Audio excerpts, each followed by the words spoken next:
కత్తులతో గొంతు కోసి కుక్కర్తో కొట్టి ప్రాణం తీసిన పనులు పారిపోతున్న వీడియో వైరల్. ఇంట్లో పనివ్వడమే ఆ మహిళకు శాపంగా మారింది.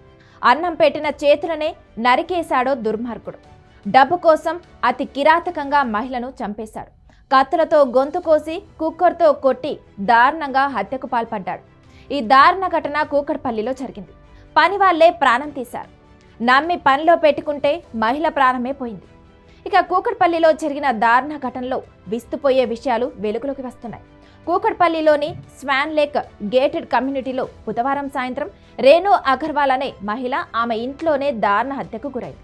ఈ దారుణానికి పాల్పడింది రేణి ఇంట్లో వంట మనిషిగా పనిచేస్తున్న యువకుడితో పాటు మరొకరు అని పోలీసులు అనుమానిస్తున్నారు. సనత్ నగర్ లో స్టీల్ దుకాణం నడుపుతున్న రాకేష్ అగర్వాల్, రేణు అగర్వాల్ దంపతులు స్వాన్ లేక్ గేటెడ్ కమ్యూనిటీలో నివసిస్తున్నారు.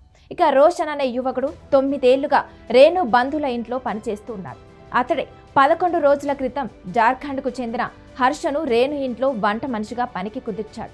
ఇక ఈ క్రమంలో హర్ష్, రాకేష్ కలిసి కుట్రకు తెరదీశారు. డబ్బు కోసం కన్నింగ్ ప్లాన్ వేశారు. బుధవారం ఉదయం రాకేష్, వారి కుమారుడు శుభం దుకాణానికి వెళ్లిన తర్వాత రేణు ఇంట్లో ఒంటరిగా ఉన్నారు. ఈ అవకాశాన్ని ఉపయోగించుకుని ఆమెను హత్య చేసి బంగారం, నగదు ఎత్తుకెళ్లారు. ఇక డబ్బు, నగలు ఎక్కడున్నాయో చెప్పాలని రేణును నిందితులు చిత్రహింసలు పెట్టారు. ఆమె చెప్పకపోవడంతో కూరగాయల కత్తులతో గొంతు కోసి తలపై కుక్కర్తో బలంగా కొట్టి హత్య చేశారు. ఇక ఆ తర్వాత ఇంట్లోని లాకర్లను బద్దలు కొట్టి అందినంత డబ్బు, నగలను సూట్ కేసులో నింపుకొని పారిపోయారు. అంతేకాకుండా హత్య చేసిన తర్వాత రక్తపు మరకలతో ఉన్న దుస్తులను అక్కడే వదిలేసి స్నానం చేసి కొత్త దుస్తులు ధరించారు. అనంతరం ఇంటికి తాళం వేసి రాకేష్ కుటుంబానికి చెందిన స్కూటీపై పరారయ్యారు. సాయంత్రం 5 గంటల సమయంలో రేణుకు ఆమె భర్త, కుమారుడు ఫోన్ చేసినా స్పందించడం లేదు.